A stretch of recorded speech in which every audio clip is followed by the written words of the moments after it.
Hello, everyone. Thank you for joining us today. It's a pleasure to have you all here. We are going to start the roundtable for the year 2024-2025.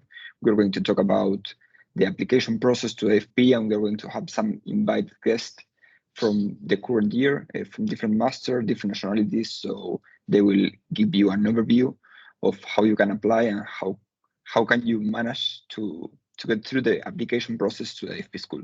I hope you enjoy it, and I leave you with Firdaus Hussein, who is going to be the moderator of the talk. Thank you very much. Thank you so much, Nicola.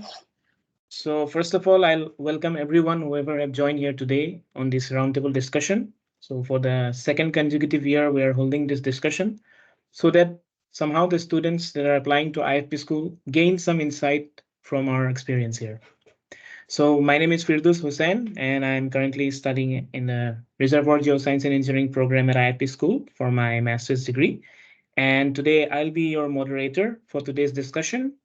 So what I'll be focusing today very briefly, but before that, I would like to give you a disclaimer that attending this event, it just gives you an exposure what could be the scenario in your interview for IFP or your sponsorship interview. But it may not be what would be. It is just what can be expected from different types of scenario. So this is just our experience, and you have to look through the websites of the IFP school regularly to gain the recent updates so that you are remaining updated with the current news of IFP school. And any information that you receive from us here doesn't guarantee you any admission or any scholarship.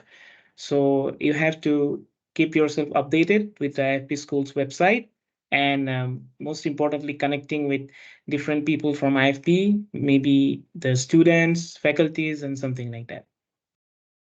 Okay, so these are the things that I'll cover today. So I have divided this into several parts. So first part, I'll give you a brief overview about different programs at IFP school and about a general idea about different admission criteria. Then we'll move to some sponsorships that are available at IFP, but these are very general.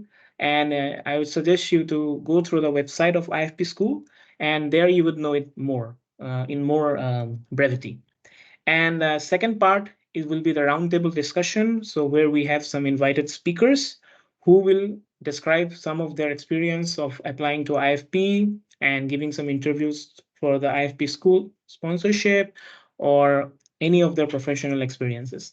And then at the last part, we'll move on to the Q&A session, and then the floor would be for the audience. And if you have any questions, you can clarify your doubts. So this is just a brief overview. IFP School is a beautiful place in France, and it's definitely a worth pursuing for your degree at IFP, because one thing that's more intriguing about IFP is that about more than 80% of the students at IFP are sponsored by a company or any organization. So that's the most intriguing part of IFP School. And another good thing is that it's one of the most diverse and inclusive environments. Here we have more than 50% of international students. So that's what makes it more unique. And coming on to the master's level programs, we have nearly 16 master's programs, and we graduate nearly more than 500 graduates per year. And currently we are more than 16,000 alumni worldwide.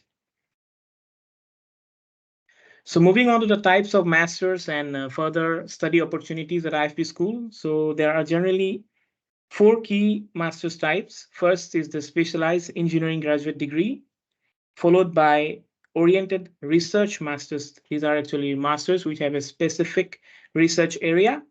And then we have some specialized masters. These are again specific to some professionals.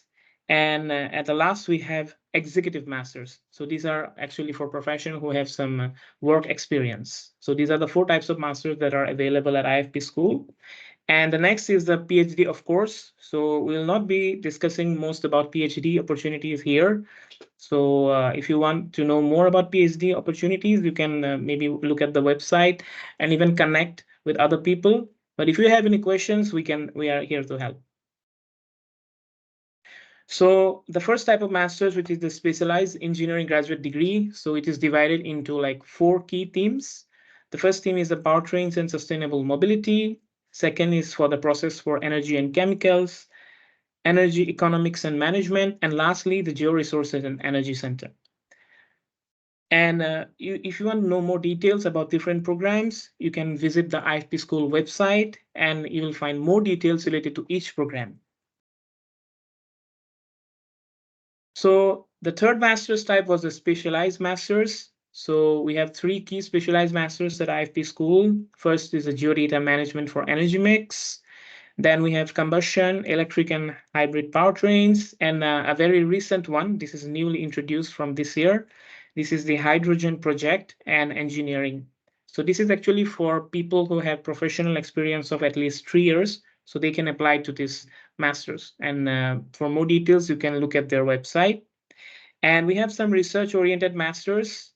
So for research-oriented masters, it's mostly for research, and they are generally have tie-ups with different research institutions. So these are the 3 key specific domains of research-oriented masters: the catalysis and process, environment, energy and transportation economics, and the electrification of automotive propulsion. So these are the, you can have more detail on the website. Next, we have about the programs at IFP. So as I said that there are 16 master's level programs, and you have some programs which are in English. So these are the programs which are marked yellow in here. So these are in English, while rest of them are in French. So you can apply for these English level programs, or if you are a French, you can apply to different French programs that are available on the IFP School website. Next comes is the program duration of IFP School. So this is the most so for some people it might be confusing, but we have variations in the duration of programs. So first it's the 16 months of program, and there are programs which have 11 to 13 months, and some programs are even 19 months. While at the last we have 22 months. So for 16 months program, this is the most general program that is available at IFP. It's like your 16 months, a part of your stay will be at IFP School, and another part will be at a company or an organization. So this is how it is organized, the 16 months program. And the 16 months program is most for, if you say for some program examples, like for example in PGS and RGE, the Petroleum Geoscience and Reservoir Geoscience and Engineering, we do have 16 months of program. Then programs like ETEM, Energy Technology, Economics and Management. So they do have 16 months of program, but in some programs of 16 months, it varies. For example, in Energy Technology, Economics and Management, they have first 4 months, that is September to December, since the academic year at IFP starts from September. So first 4 months, they would spend in a company or in a partner school.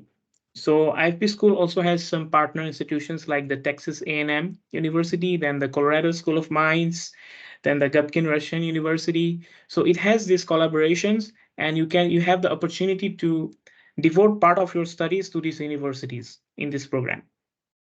And in other cases, you will spend at least 8 months in the school, and the remaining 4 to 5 months you will be spending with a company for your internships. So that's how the 16 months program are distributed. Either you begin your program with a company, or you start with IFP and end your program with a company. So that's how the 16 months program starts. And for the 11 to 13 months of program, nearly half of your stay will be at IFP School, and the rest half will be with a company or a partner institutions. So this is mostly the case with the geodata management course. So which we have some member here to discuss about it. And another program is a 19 months program. And this 19 months program is generally for apprenticeship.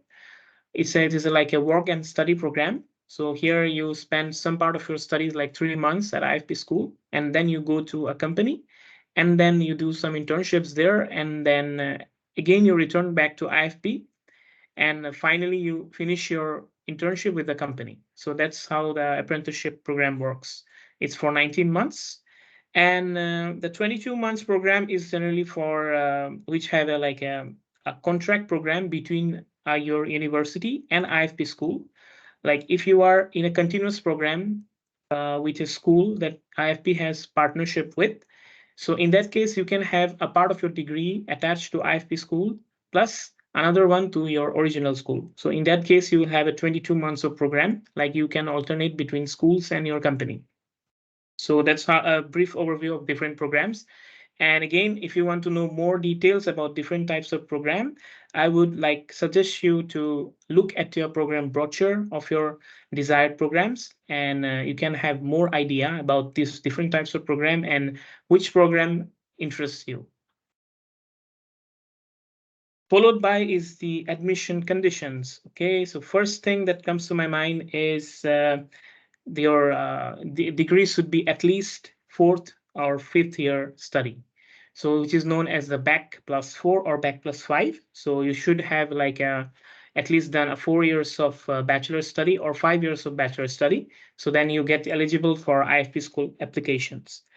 And you also have some English requirements and French requirements. So which I'll be discussing now.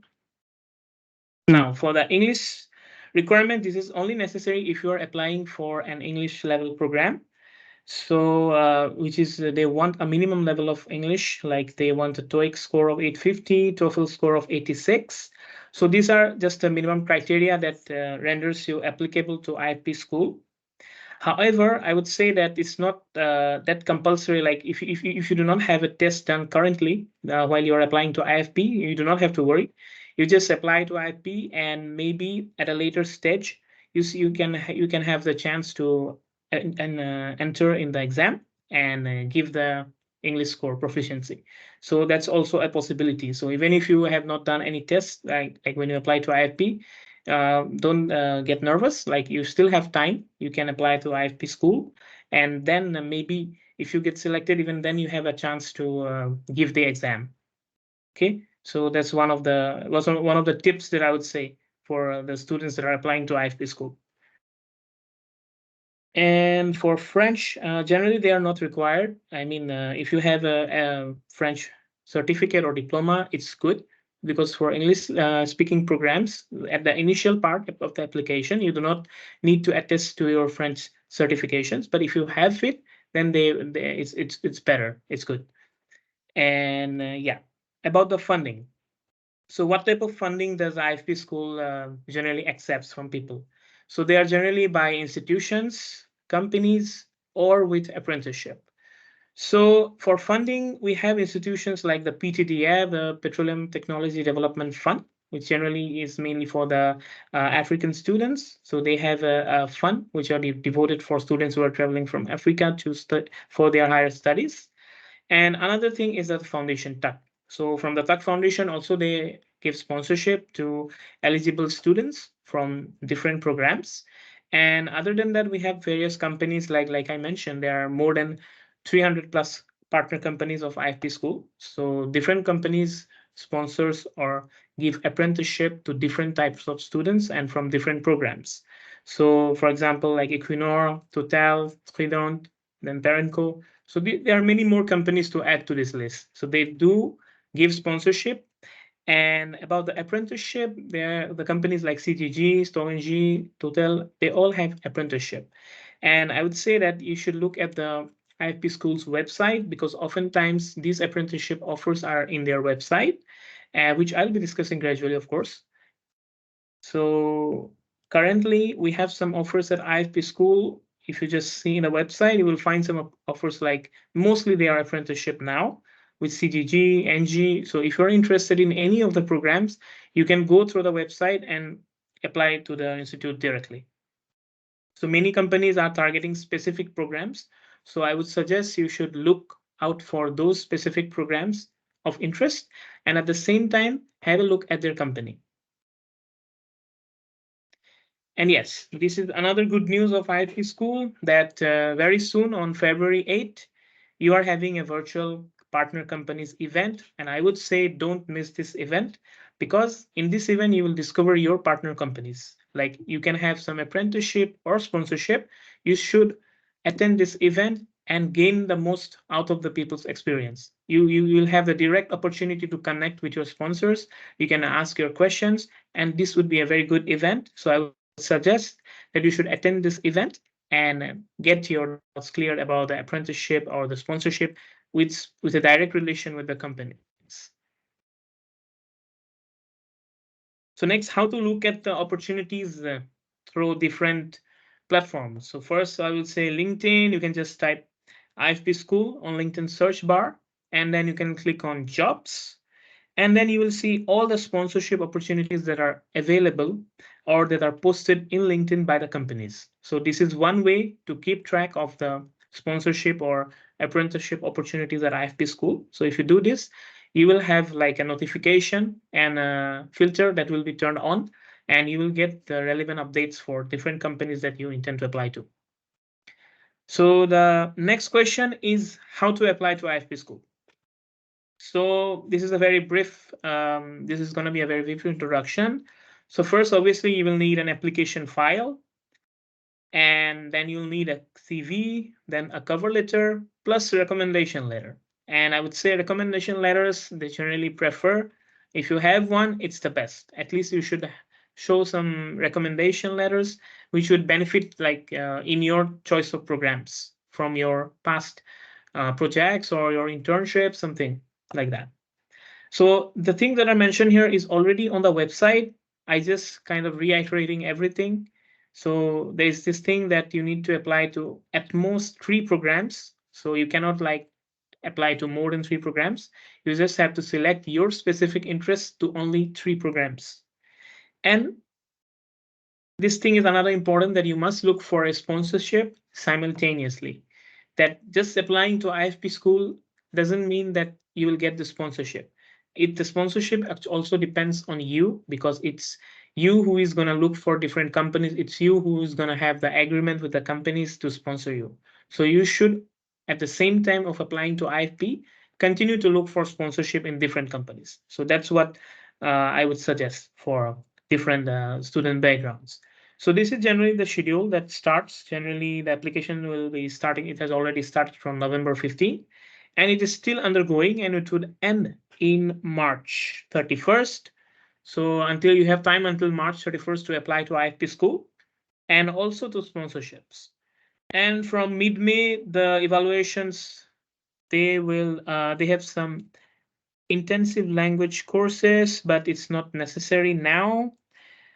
Actually, the evaluation of the application actually started since December. So maybe some of you have already had interviews with IFP School. So we're sorry for that, but at least this would help you to know how to apply for the sponsorship interviews, for instance. But yeah, they started since December. So some of you may have the interviews, or some of are still waiting. So is any case, I hope this would benefit some of you at least. And moving on to the next slide, we have, yeah. So this is just a slide which shows how to apply and where should you go. If you go to the IFP School website, there's an option called Submit Your Application. You click there, you create your application file, and then you go to your make your profile, and then submit all your documents that are needed at the website or during your application procedure, and mark the date that it's open only until March 31st. So you should hurry, and also apply to sponsorships at the same time. So the next is gonna be the roundtable discussion. So I would invite, we have like 5 speakers today. One of them is obviously me. So obviously I'm going to introduce myself, since I already introduced myself. So I'll give a brief introduction, and then I'll invite other speakers here who will share their experiences briefly. So first I'll start with myself. So my name is Firdush Hussain, and I'm currently studying in Reservoir Geoscience and Engineering. And this is my master's program. And I applied in 2023 to IFP, and I got selected I received my selection letter in late June. And my sponsorship is with Tuck Foundation. So Tuck Foundation is a body in France. It's a public organization. It funds some students from IFP School. And yeah, that's all brief about me. Now I would ask the other speakers. Sergio, are you there? Yes, I'm here.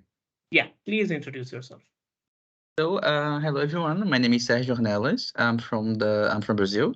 My program is RGE, Reservoir Geoscience Engineering. I'm being sponsored by Equinor. Can I answer? There is an echo. Can you hear me? Yeah, now it's clear. Yeah. Did you hear me, or can I repeat everything? You said something in the last part. There was some echo, so we couldn't hear the last line. I said that I'm being sponsored by Equinor. Okay, perfect. Yeah. So we have another speaker, Nada. Are you there? Yes. Yeah. Hey guys. My name is Nada. I'm from Egypt. I'm right now a master student at RGE program, Reservoir Geoscience and Engineering, and I got my sponsorship from Total Energy. Okay, thank you, Nada. Next is Martina. Can you please introduce?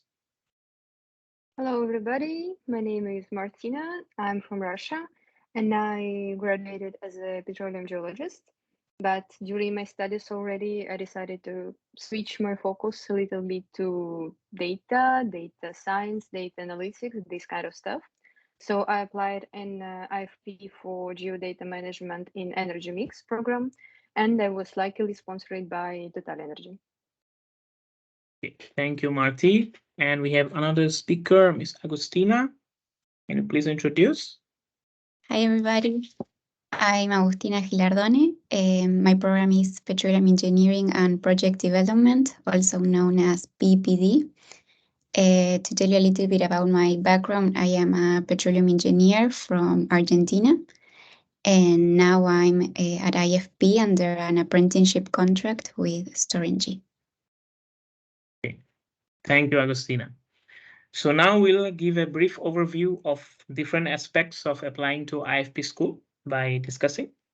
So the first thing that comes to my mind when you apply to IFP school is the cover letter.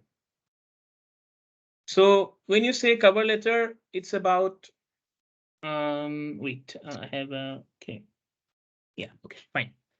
So when you say cover letter, it's about how you describe in a very brief manner on what are your goals or what are you trying to achieve from your application or whatever you're aiming for. So that's what the cover letter is. So this is just a brief image that I have included here about like writing a cover letter depending on your objective. For example, if you're applying to your graduate admissions, so for here, you see, obviously you should have like a standard letterhead format. You first address your application to the board that is concerning your applications. Then, okay, let me zoom in. Yes. Yeah. So for the first paragraph, you see, I have mentioned like a person is applying to for a particular program. And that's what you should mention at the first, what is your objective? So that's what you mention at the beginning. And the next thing is the body of the letter. Then we have another part called describe why IFP. This is gonna be your key point, like a key selling point of what you are trying to portray from yourself. And another paragraph would be on why you. So that's another point. And the last will be on conclusion. So now we will discuss with the speakers on their viewpoints on different parts of their cover letter. So first I would ask, I have seen this question in one of the registration forms of this roundtable. Like some of the questions were like, how many pages of cover letter should one write, or should it be one page, or how should it be like in terms of the length or quantity? So Does anyone have a say on this? Sergio, if you want to say on things. Yes. Can I answer everything? Yeah, sure. Oh, question by question. Okay. So for me, about the, of course, for me, the quality of the letter matters because, in my opinion, and regarding the previous experience with some friends, I know the only thing the IFP knows about you is what you say in your cover letter in your CV. So, your cover letter has to be very good because they know a lot about you. From your cover letter, and they use this cover letter to ask you some questions during the interview. So it's very good to do a interesting and a detailed cover letter. Regarding the pages, I wrote 2 pages in my cover letter. Okay. Because in my example, I had 2 previous experience as internship. So I put everything there, and also I decided to put some things regarding why I went IFP, what friends, what are my plans for the future in Europe or in my home country in Brazil. And what do I think that made my cover letter stands out? For me, I did my internship in Total Energy in Brazil, and I work as a reservoir engineering intern. So I could fit my experience with the program that I chose. So, and based on these and based in what I want to work in the future as a reservoir engineer, I could match, it's my opinion, I could match what I was looking for and what I was doing at that moment in my internship. And the tip for this for you regarding your cover letter is really to put everything that you think that is important. You don't need to put something that is not related to the course, related to the program, but you have to put some. You have to focus on some important topics because that will be your main difference related to the others candidates. Okay. Does anyone have any other say? Marti or Agustina? Anyone can have any say on the cover letter? I would say that it's important to not do it in a rush, to really take your time and maybe beforehand order the ideas and the main ideas you want to show and you want to highlight in your cover letter. I think quality is more important than quantity, and I think it's a key point in writing a good cover letter. Yeah. Okay. And Martina? Yeah, as for me, I completely agree with Sergio and Agus. I would also like to add that the first and the last line should be really noticeable. I would say they should be outstanding, so the reader can notice the first line and be interested in reading the letter till the end. And the last line to sum up all the bullet points that you mentioned. It's very important. And as for me, I also edited like why did I choose IFP? Also, why did I choose exactly this program, this master, and why do I want to study in France, like in general? So I decided to mention everything about my motivation. Okay, and Nada? Actually, actually, for me, cover letter for the admission must be different from the cover letter that you're gonna provide it to the company. This is the first thing. The second thing that I think 1 page or a half is good, but you have to focus mainly on mentioning your strength points to convey the admissions or a sponsor to get a sponsorship. Like, for example, you can mention at the first paragraph your graduation and your program in brief, and then you can talk about your teamwork on the most vital one. You can add one of the projects that you worked on and affected on you. You can, if you're gonna like give this cover letter to the admission, I recommend that you can check the syllabus of the program that you applied for and select one of the subjects that you are interested in and fit that with your previous experience, for example. And of course, do not forget to mention your volunteering work because it's affected. So that's it. Yeah, thank you, Nana. It's a very good point that you have raised. Like, you have to describe your volunteering work or your experience or your projects. You have to describe them in a way that you align them with the objectives of the course that you will be following at IFP School. You should try your best to describe all your projects or link all your projects or your internships to the course objectives that you have planned for at IFP School, to whatever course you have. You try to connect with all your experience, all your internships, or all your projects, connect it and show it in the form of something that actually means something for IFP School. So that I think if you do that, that would be a very good thing for you. So I'll just summarize whatever everyone has told. So obviously, here I have focused is the body of the letter. Here the first line you see is the hook. So if you want to attract the reader of the letter at the very first sight, you should try using the hook principle. Like if you use a hook, for example, here this person has written the stories of energy transformation from fire-lit lamps to commercial electricity during bedtimes with my grandfather still ring in me today. So it's kind of a hook. It's at the beginning of the letter when someone reads it, it transforms you from their sense of reality to another reality. But somehow it also connects to IFP because here he has or she has mentioned about the transformation of energy.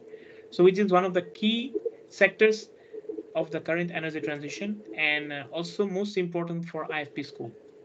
So if you try to create some hooks or creates with your experience, if you show in a dynamic way of how you what are your aims or what are you trying to achieve through IFP, that's one of the, I would say that's one of the best possible way to catch the interest at the very beginning of the reader of the cover letter. And in the second paragraph, which already everyone has already described, like you have to describe your experience, your personal goals, all aligned with your program. So that's what you're going to describe. And why you, I would say, to summarize everyone's discussion, like you should focus more on your soft skills and your overall mindset that you have and what you are and what you are going to achieve through your studies at IFP School, for instance. So that's one of your key selling points here. That's the after your description of about IFP. The next thing would be on how to sell yourself, on your soft skills perspective. And at the end, you can have a conclusive paragraph, like here you just say with a positive note that, okay, thanks for considering my candidature, and I look forward to your positive response. So you should end it on an optimistic way. So it shows that you're optimistic and you're hopeful. So that's also what matters. And another point that pointed out by Sergio is also a very good thing that you should also give importance to all your experiences that you have. You just put everything that you feel like you want to. That will be more real for you. But you have to be concise in certain way to include some things. But you should be also yourself. So that's also one good point by Sergio. And another point was from Martina and Agustina, quality should also matter than quantity. So you try to improve your quality of the cover letter by being true to yourself and trying to explore new avenues from your experience or from your past projects so that it forms a ground for attraction for the different programs or different programs that you're going to apply at any university, not just for IFP. So that's just a basic guidance for you to apply with a sound cover letter. So I guess we are done with the cover letter. So next was with your CV. So this is one of the most important part of your application file.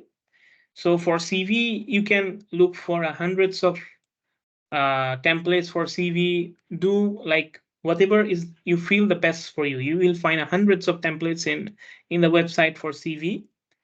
But we have some typical arrangement of some parts of the CV that you should also like think.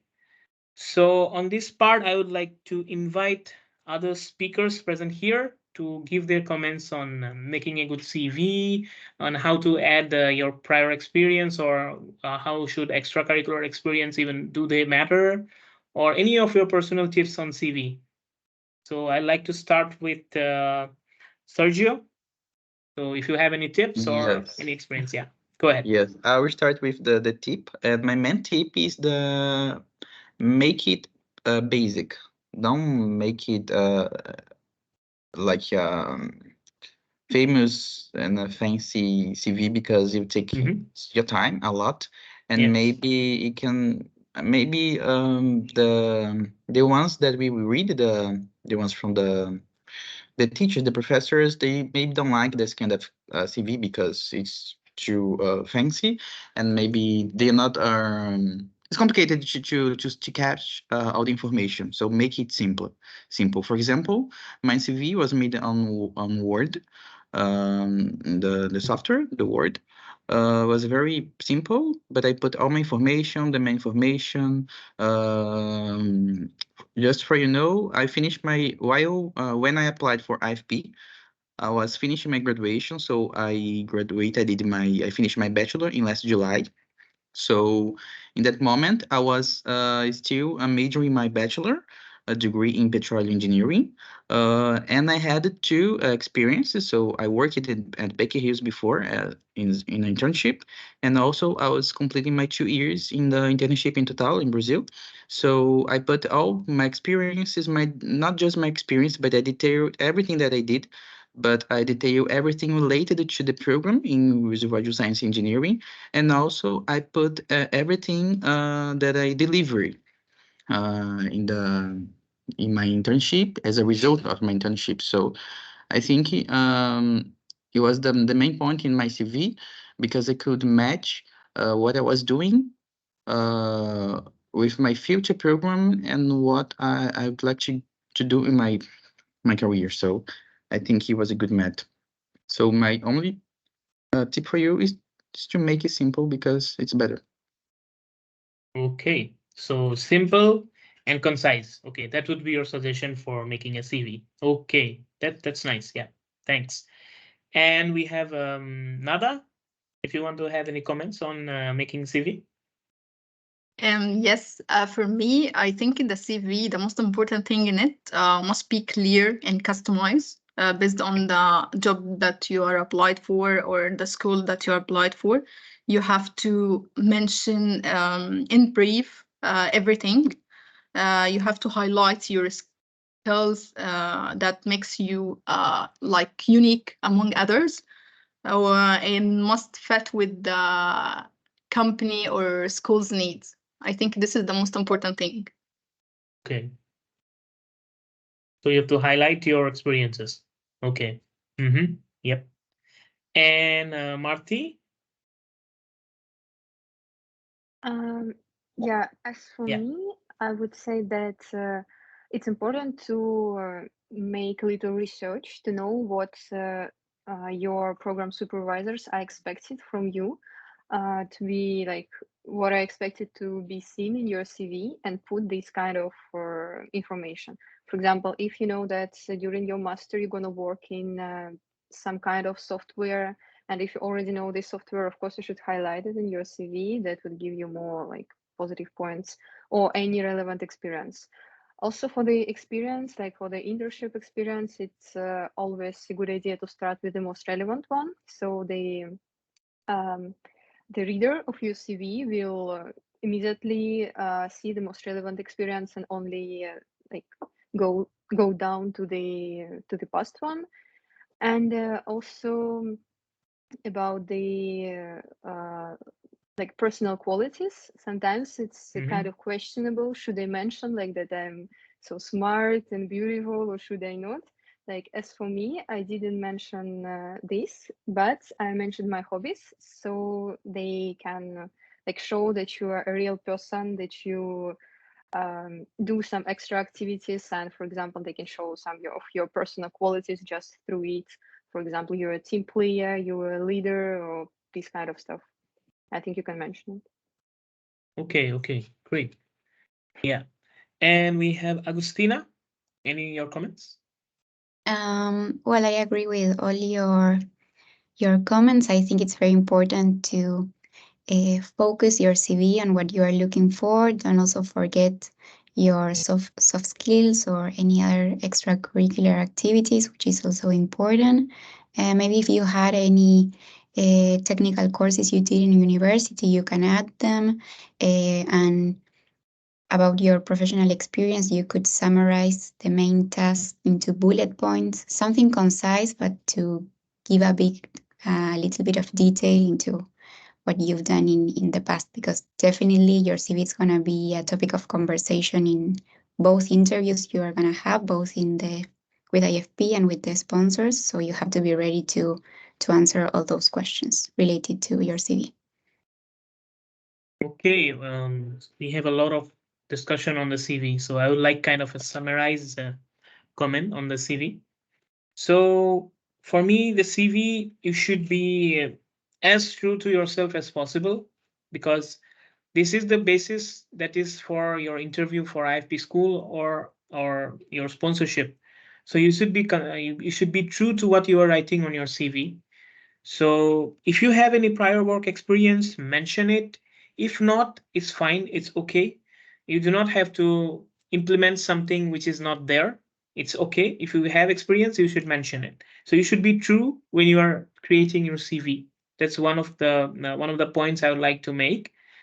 And for example, I have seen some CVs who starts with the education at the beginning. So for example, if you are a current student or a professional, the first thing that should come is your professional experience, if you have one. That's the first thing that comes on your CV, at least to the CVs that you see in France that most of them apply. This is the general format, like you first put your professional experiences, and then you put your education after professional experience. So it is a different template for different types of application, but I would say this is the general CV template that I have seen with different people here in France, that they put the professional experience at the beginning and then they put the education after that.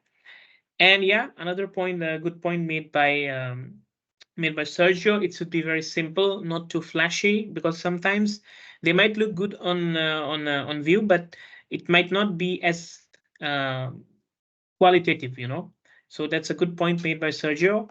And we have also comments from Nada, Marti, and Augustina that it should be true to what you are writing there. And you should also have some skills that are mentioned, like, for example, if you have a language test done, you can mention that there, like not like you can see here in this, yeah, you can show something like this, like whatever language you know, you just show it in sense of a quantity. Like if you know French, you have 4 stars, or Russian. So these are different visual artifacts that you can use to visualize your skills. For example, in language, or you have some technical skills, you just put it on your CV and be as informative as you can. That's good for you. And do not fill your CV with a lot of information, and at the end it gets complicated to understand. Because, for example, there are many currently we have industry which use AI to scan your CV.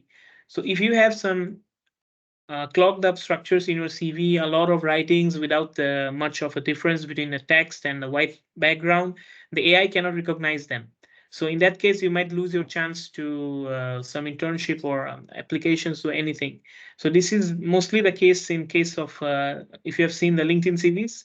These are actually made powered by the AI. They scan your CV, and if you find the keyword there, and it's go. If it's not there, then you are not selected.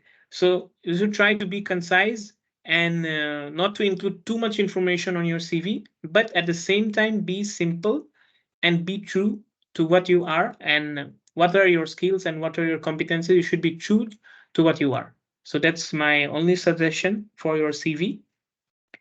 And the next thing would be about the extracurricular experience. Yeah, you can mention, because, for example, if you're applying to a university, extracurricular experience matters a lot because it proves how you are outside of your academic studies. So that's one thing that you can include on your CV.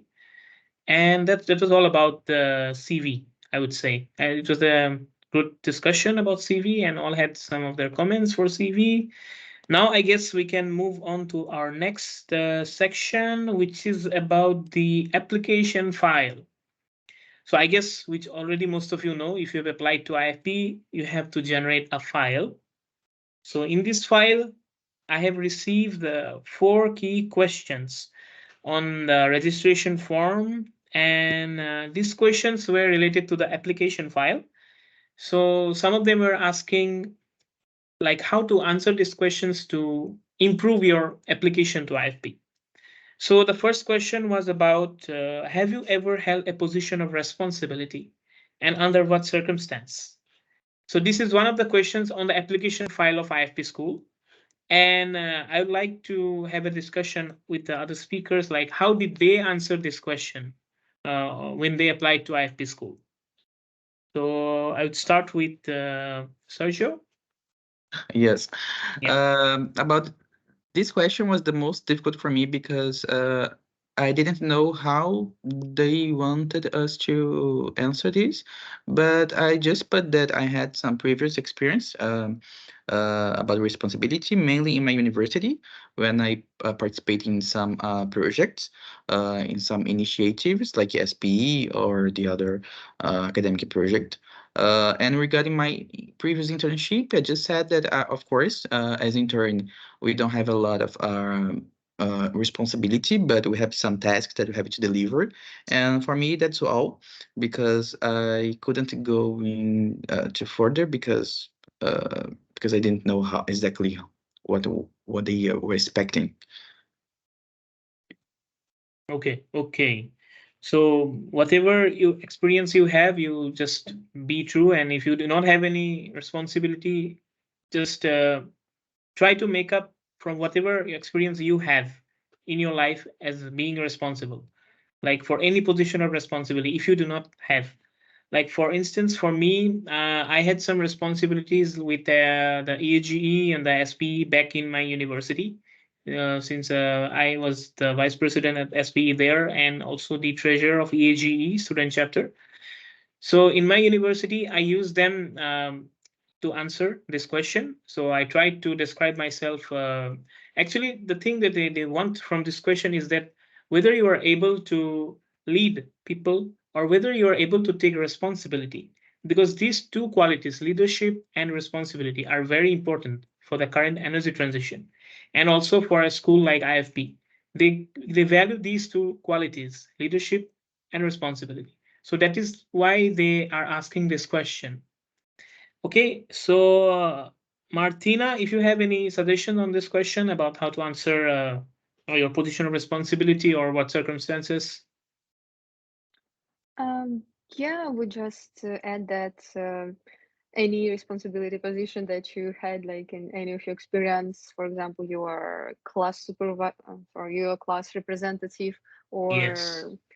I don't know, during your internship, even if it was not actually like a very responsible position, like we all know that we are just interns, but you can specify that like I had to do my work on time and do it properly because like other people will work with the data that I prepared, for example. So just try to think about something like that. I think it should be enough. Yeah, okay. And Nada, if you have any suggestions?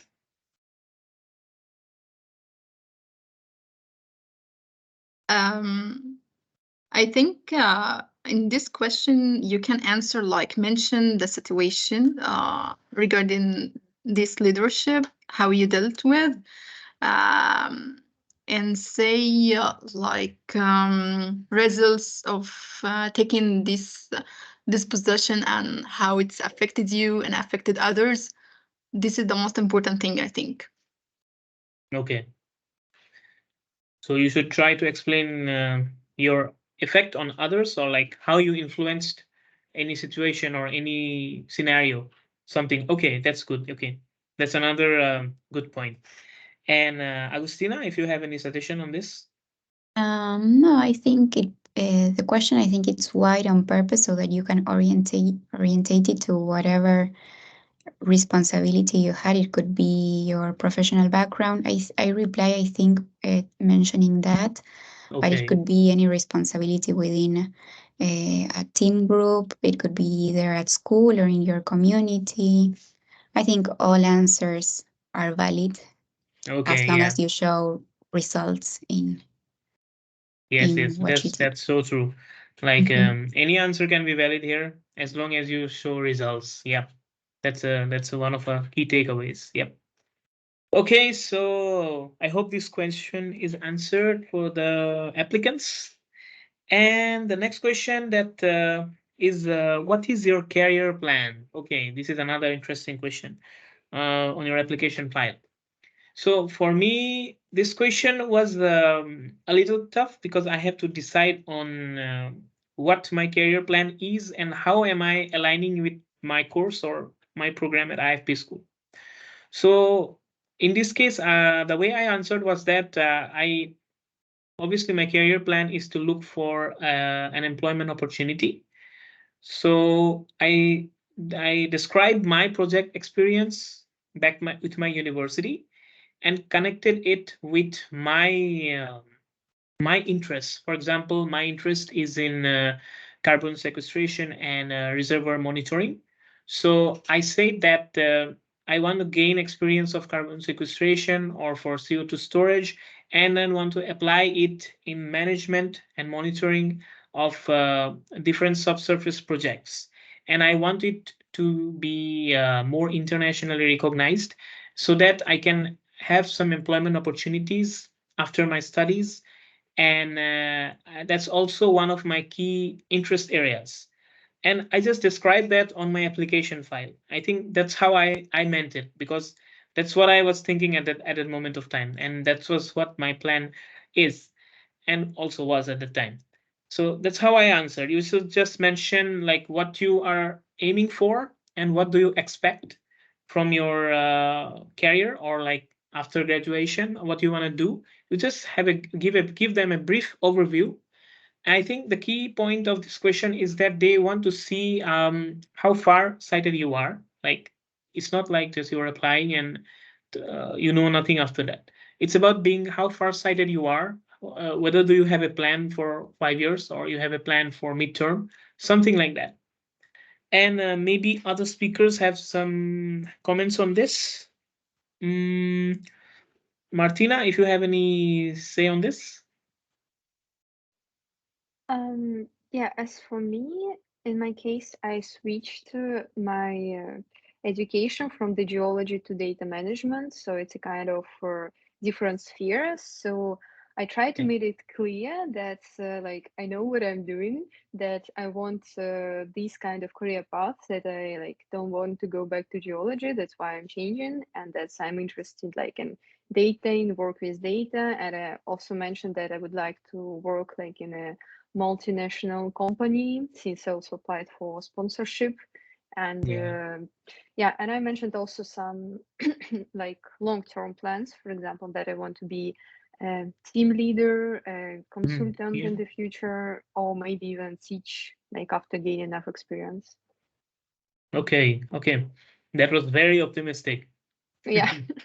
Okay, so next we have Nada. If you have any suggestions on this, on how you answered. For me, I just answered it by searching about problems in my home country and start to search how can I solve this issue after finishing my master degree. So I mentioned a problem and how the courses and the experience from IFP would help me in that. Also, you can like mention something alignment with what you did, what you're doing now, and how it's gonna affect your future. I think it's better. Okay, that's very enlightening. Identify a problem in your area and then try to decipher a solution with your degree. Okay, that was enlightening. Yeah. Okay, next we have Sergio. if you have any suggestion. Yes, in this question, I mentioned my short, mid, and long career plan. So I divided in 1, 5, and 15 years. Okay. So for the 1 year, I was very focused, and I said that I'd like to study in the IFP. I showed them that I really wanted it. Be here, so it was very important to me. But my midterm plan for my career, I said that I would like to work as a reservoir engineer, mainly in the field of the field monitoring and reservoir simulation. And in the 15 years, I said then that I'd like to work as a team manager. I don't know how, when, but I just mentioned this.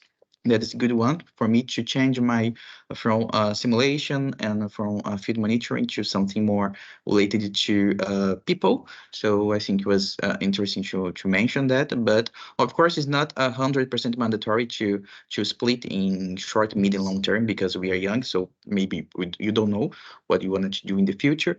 But it's very good to show you that you know what you're doing and what you want for your future. So it's a good opportunity to show you. Yeah. Okay. So next we have Agustina. Yes, I thought the same thing you all thought when answering this question. I think I really wanted to show how my career plan aligned with the program I was applying and how being accepted in this program and graduating with this master's degree, how it will open so many new doors that would get me there into what I wanted. I think it's the most important question in your application form. So really take your time to answer it well. Yes, yes. We should definitely take some time to answer this because this is the question is in your application file. But this question will also be with your IFP school interview because when they interview you, they will not only have your CV, but also the application file. So they will ask you many questions from your application file too. Yes. And okay, next question is another very important question. I believe is very important. If your application is refused, what will you do? So, anyone want to answer this question?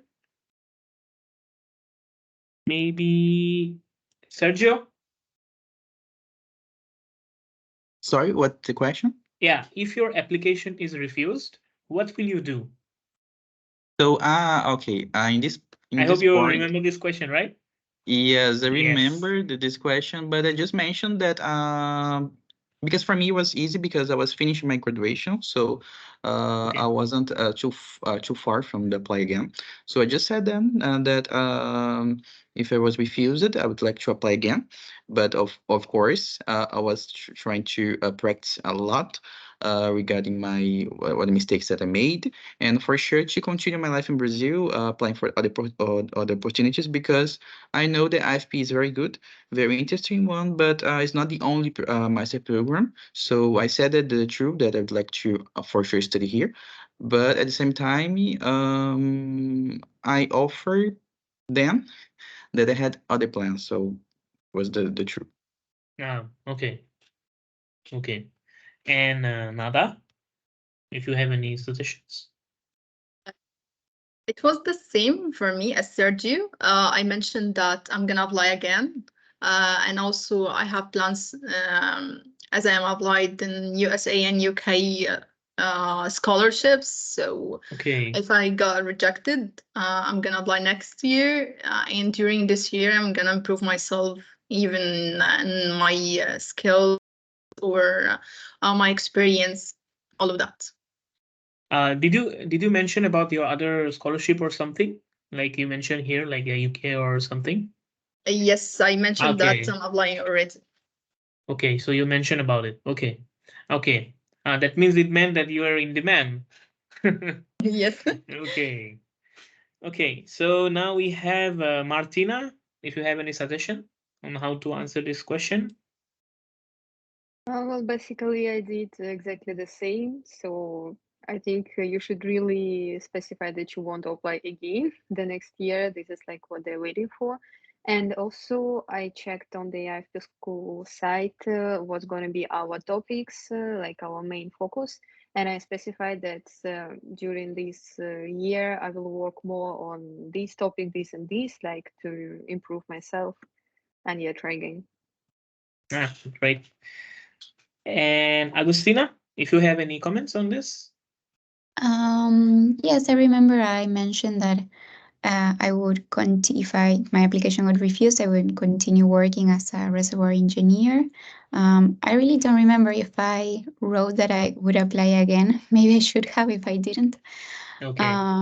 But I think this question, what I thought when I read it is that I think this question wants to validate the career plan you mentioned above.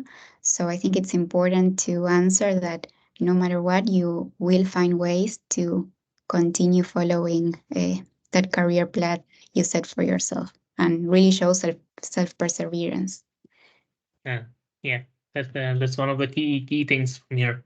Mm-hmm. So for me also, it was similar to all of you. I just say even if my application is refused, that doesn't mean that I will stop looking for opportunities. I just mentioned that even if I am refused, but in the process of applying to application to IFP, I have learned a lot. Like for instance, I made my CV, I made my cover letter. So these are small things to your application to IFP. So from these small things, I learned something new. So that's what I mentioned there. Like, even if I'm refused, I'd be glad that I came until this stage to write about my experience. So that itself has taught me something. And even if it is refused, first of all, I would not be sad because we know that it's an international school and there's a lot of competition. And the fact that you're even applying, that itself means a lot. So that's how I answered that question.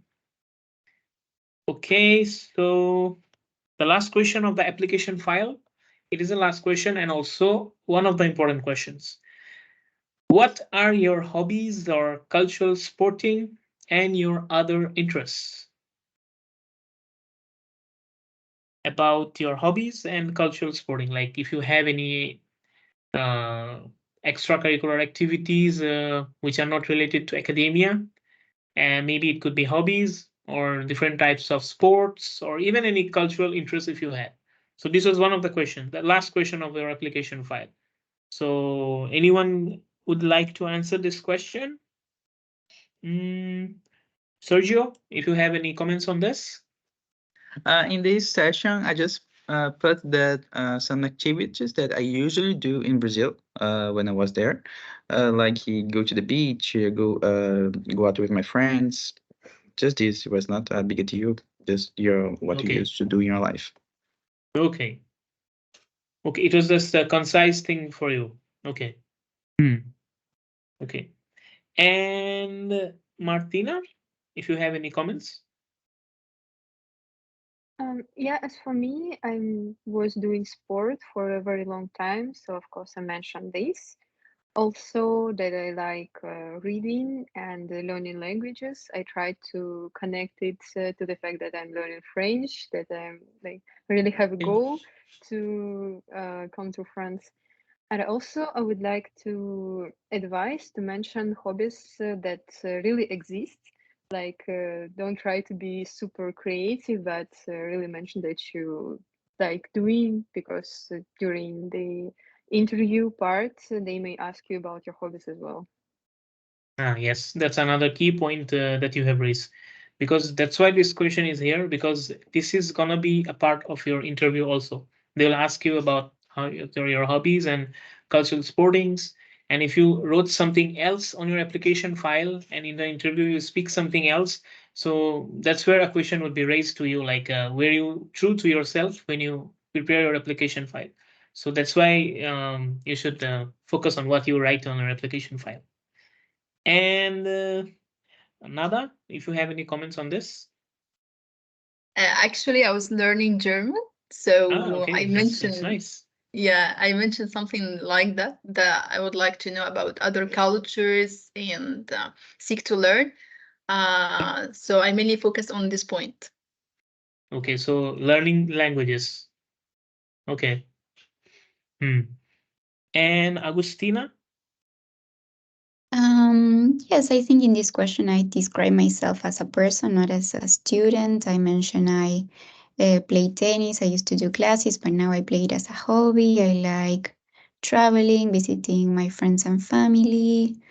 I think this question is important because IFP has a lot of extracurricular activities and are looking for students who not only study but also are interested in life at IFP and with other students because of all the competitions it has, and that's it, I think. Yeah. I'm currently missing the energy games now when you say there's sports. Yeah. So yeah, for me also it was the same. So for me, my hobbies, I wrote that I love reading books and writing poems. So I mentioned about them because I love them. So I try to be more true to myself as a person. That's what Agustina mentioned. Like, what are your true interests? Just describe you as a person. That's all I would say on this question about your hobbies and your cultural interests. And next section is the important one, which is IFP school interviews. So maybe some of you already have this interview, and maybe some of you are still awaiting the IFP school interviews. So I'm sure our speakers have a lot of to say from their experience about IFP school. So currently, as far as I recall, I have some important questions that I'm asked to me during my IFP school interview, but I would like add it as a sum up at the end. So first, I would ask Sergio. So, what are your experiences with your IFP school interview? How would you describe it, or like, if you have any suggestions? Yep, go ahead. Yes. So my interview with IFP was very good, but it was very good because I practiced for 1 year before. I Okay. practiced a lot. I talked with a lot of people regarding the process. I took a lot of tips. So I prepared myself because I would like to feel comfortable to talk about everything. Because for me, it was a unique opportunity. So I I I practiced a lot, but it was very, very good. The duration was 1 hour and a half because we talked about everything about my personal life and mainly regarding my internship at Total, where I worked in the reservoir simulation, field monitoring, and everything regarding this part. But I have some, if I can recall some questions. The first one was the classical one, to introduce yourself. And one curiosity during my interview is that the interviewer, they asked me how could I manage study and study at the same time, because in Brazil we do both at the same time. We have to go to the university in the morning, go back to the work in the afternoon, and go back to the university at night to study. They like to see how could I manage this. So for me, it was easy because I I used to do that for 6, 7 years in my life. Okay. So it was very interesting for them, and for sure they asked me a lot of questions regarding some technical experiences. Not a lot of to focus because they know that I was finishing my graduation, but just to see how could I manage it, and if I'm able, of course, to learn more in a deeper way. Okay. So your questions were they technical or somewhere also focused on like your soft skills or something like that?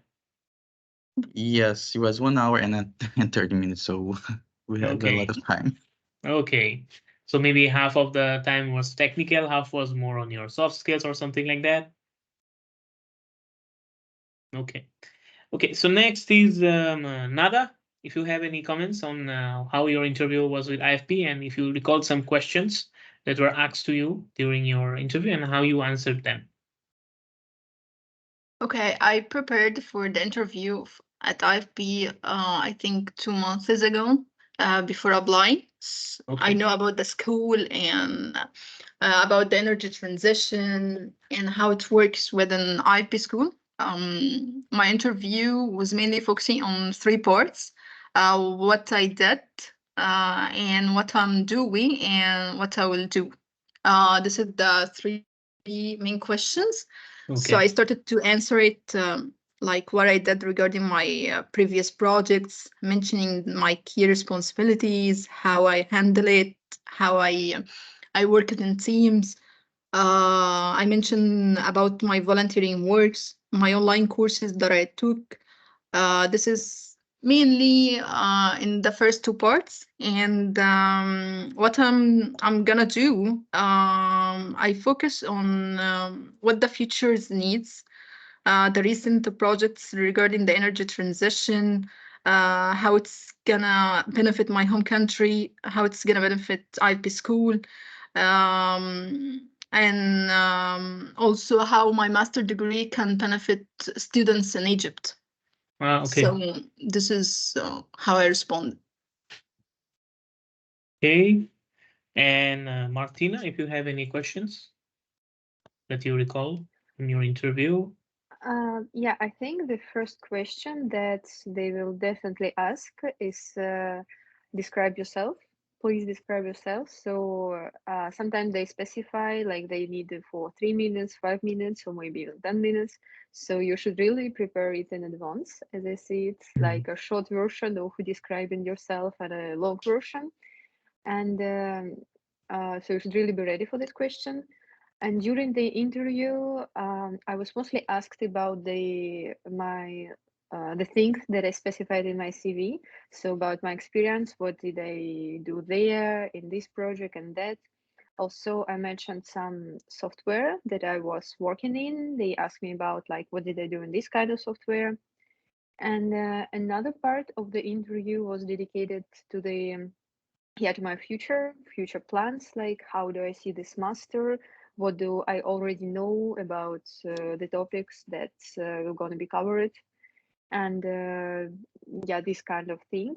And also my constant advice is try to be honest, even if you don't know something. Like if they ask you, for example, have you already worked in this kind of software, but you didn't, just answer, no, I didn't, but I really want to, so that's why I'm applying to this master. I really want to get this experience. Like, because if you lie, it is going to be very awkward. Okay. So please try to be honest. Yep. And Agustina, if you have some experience to share. Well, pretty much they of course asked me to present myself. They gave me time to briefly describe my past professional experience. I remember they asked me again why this program, especially why, because I was already a petroleum engineer in Argentina, so why did I wanted to continue my studies? Then we went, I remember, like point by point in the application file, and we were at the director asked me questions about it. He, for instance, told me that my English diploma was old because they needed to have a 2-year validation, something like that, so that I would need to retake it. And what else? And did they ask you about any sponsorship or something like that? Because that's one of the questions that I got on one of the forms. Yes, they asked me how did I was going to fund the master, and I told them that I was open to any funding opportunities. And I read beforehand that I met the requirements for apprenticeship, so I mentioned that. And that's it, I think. It was really long, but there is also a space where you can ask your questions. So I think that was really useful because I wanted to ask at some the end, things. right? Yeah. Yes, exactly. Okay. Yeah. So my questions were also the same with all of you. So obviously the first is a classical question, that is describe yourself. So I still remember my interview. It was 21st of February when I gave my first IFP school interview. So it was an online meeting, and he had the interviewer had my profile with him, my CV and my application file. I could like see him from the screen itself. So it was mostly like 1 hour and a half of the interview. So it's but first it was like mostly focused on why I'm applying to IFP school and what are my intentions and what are my motivations to apply to IFP school. So those are the key questions that the interviewer tried to get the answer from me. And I tried to be more descriptive about the motivation and tried to be more motivated that I have written on my cover letter. So I tried to be truthful and being honest as what I mentioned. And another question that comes to my mind is he asked me about my CV and what type of experience I had. For example, I did a project on carbon sequestration. So he asked a little bit of technical questions related to the project that I did. So it was not too deep, but a little shallow. But I think the aim of the question was to like cross-check whether whatever you're writing in your CV is true or not. So you should be prepared, like whatever you have mentioned in your CV. So they could be asked in your interview, as was the case with me. So be truthful and know what you have written on your CV. So these things will be there.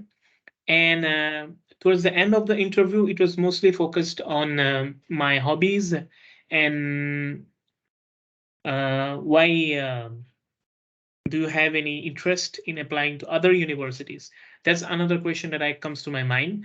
And I said that I have applied to some universities, but I'm currently looking for a sponsored institution to pursue my master's degree. So that's what I mentioned. And at that time, he asked me about the sponsorship opportunities or a sponsorship situation for my case. I think this is one of the key questions that you will be asked during your IFP school interview. Like, what is your sponsorship situation? Like, it's mostly towards the end of the interview. So towards the end, they might ask you about your sponsorship situation. So you need to be true at this point, and you need to prepare beforehand on how to answer this question. For example, they are generally looking for students who have actually done something, like have initiated something for looking for sponsorship. For instance, if you applied to a company like Total Energies or Equinor, for instance, so you should mention that in an interview that I'm trying my best. I applied to this company and I applied to this company, or I'm waiting their approval. You should show the enthusiasm to them that you are looking for a sponsorship. So I think that's what they try to see for them.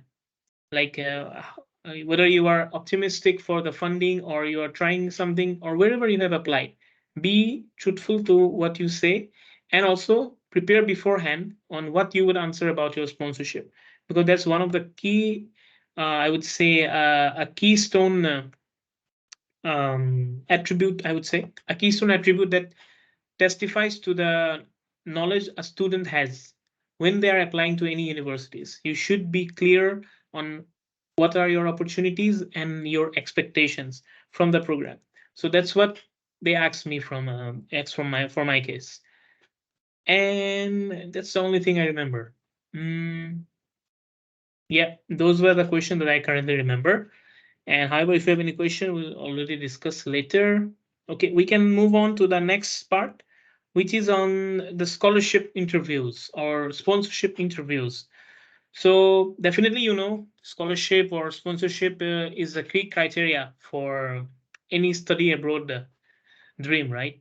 So we all have problems with sponsorship. We all have questions with sponsorship, and somehow at some point of time, many people are left behind because of sponsorship or scholarship missed opportunities. So that is why we have put this was as the last slide, because it's one of the most important, which needs to be discussed at the end, because that's also the end of the IFP school application process. Because after you apply, the only thing that remains is your sponsorship. That's the key point.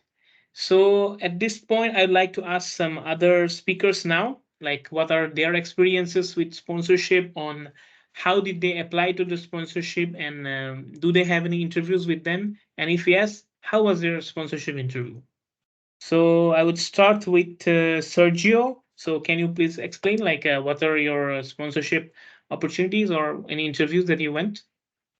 Okay, just to come back in the previous question, if you don't want to be asked about any question, don't put the information in your CV because they can ask you everything that you put there. So if you don't want Yeah. it, just don't put because you Yes.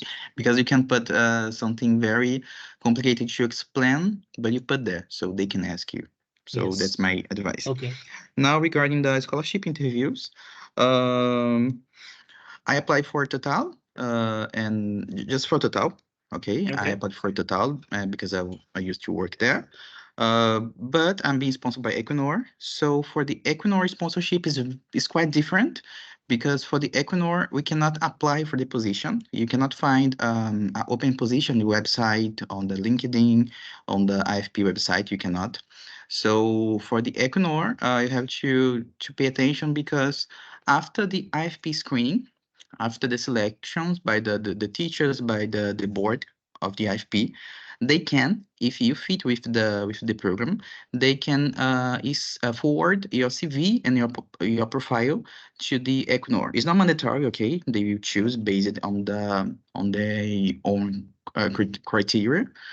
So after this first screening, they can forward your CV to the company. They will send you, for example, 10, 15 CVs. I don't know, but I say that based on the colleagues that I know that are here with me.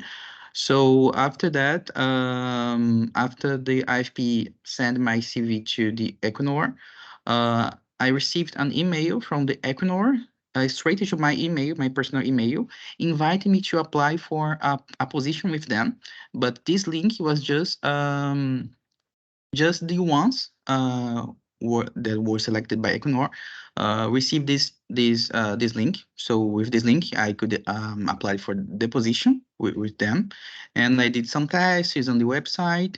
And I think after 4 days, I received another email from Equinor, straight from the HR from the Equinor, saying that they would like to schedule an interview with me. So for me, it was like this. So unfortunately, for the Equinor, we don't know anything about this process. You cannot apply. So you can just do your best, do a good interview with the IFP, and if they think that you fit with the position, they can forward your CV. So it's not for all programs. The Equinor just sponsored PGS, RGE, and GDM programs until now, because the Equinor is mainly think about the geosources energy. Okay. So unfortunately for the other programs, they do not sponsor, not yet. And the main tip that I have for you is just to do your best to be first, very to be approved, the first approval for the IFP, because based on that they can forward your CV to Equinor and or even for Total. The difference between Total and Equinor is that at Total we can apply for the position, we can see the procedure, and the Equinor you cannot. You just have to wait and pray and wait something. Yeah. Okay. No, I still remember this situation. Right. Well. Okay. So. But sorry. And regarding my interview with Dan, Okay. it was very good. My interview with Equinor, the Norwegian people, they are very, very nice. They made a very comfortable interview. But in this interview, they asked me a lot of technical questions regarding reservoir engineering. Okay. Because I mentioned that I'd like to work as a reservoir engineer or production engineer. So they asked me a lot about this. Also, they asked me a lot about energy transition because they want to reach the CO2, the net zero until 2050. So Yeah. they asked me a lot about this, about digitalization, about the living in France and in Norway, because I'm going to do my internship in Norway in a few months. But it was, I think it was 40 minutes between 13, 14 minutes. But the main point of my interview was that I did a lot of questions for them. So I showed them so you that I asked a lot of questions. Okay. Yes, I did. And it was this. Okay, that was a great experience, I would say. Yep, some great trips for the new students.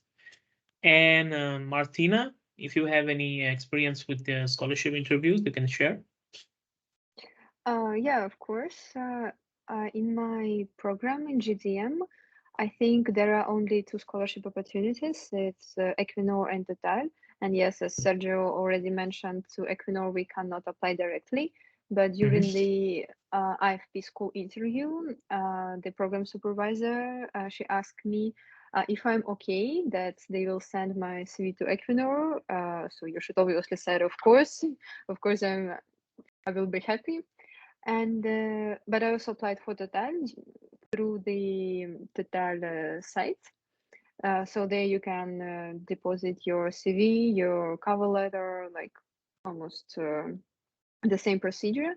And they contacted me somewhere in May and also offered to have an interview. And the interview was also very comfortable. People are very nice. They understand completely that you're nervous. So as in my case, it was no technical interview, not at all. It was only about like my, I don't know, my career, like experience that I have, also what I want to do in the future. They wanted to be sure that I really want to like be useful to the company, that I want to go straight with my plan, like that I don't want to switch back to the background that I have, that I want to continue like with data management. Like it's very important to specify it. And also they asked me about if I applied to any other universities. So I told them that yes, I did. I specified which universities. And yeah, basically it was not very long, maybe about 40 minutes. And yeah, you should also prepare some questions to these people, because obviously you're interested in the company, like how do they work. And it's also a good point to make a little research about the company as well, like their main specialities, like their main goals, what are they working on, these kind of things. Okay, so your suggestion would be to look at the goals of the company that you're applying to. Okay. Right. Yeah, okay, that's a good suggestion. Yeah, you should be aware of what your sponsor opportunity company is having projects, or are they aligned with your program, so you can definitely make some conclusions on them. Yeah, this was also And about like yeah, sorry, about energy transition. That's like, yes, are you okay exactly. with working not only with petroleum but with different kind of energy? So you should obviously be okay. Okay, yeah. And we have Agustina.